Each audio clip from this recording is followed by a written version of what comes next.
I have such a weakness for caramel popcorn or caramel popcorn, especially when it is soft. So, love it when it's soft, don't love it when it's not. So, with this recipe, I just take that same recipe that I use for the caramel apples, and I've done a video on that earlier that you can reference if you want to do it for caramel apples.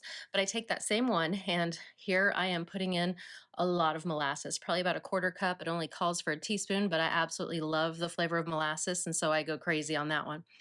You need to bring all of those ingredients to a boil. Once it reaches 236 degrees, and it really is helpful to have a candy thermometer. You can find those on Amazon. I can send you a link for about, it's under $15.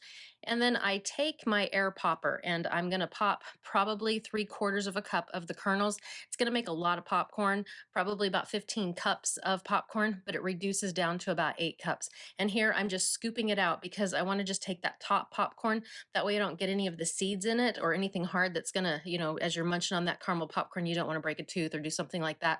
So just be really selective as you're pulling that popcorn out. Take that really hot caramel sauce, dump it into this bowl, and just start stirring. And it's going to be really, really gooey and good. It stays soft. Make sure you store it in an airtight container. It makes great popcorn balls that I'll show later in another video.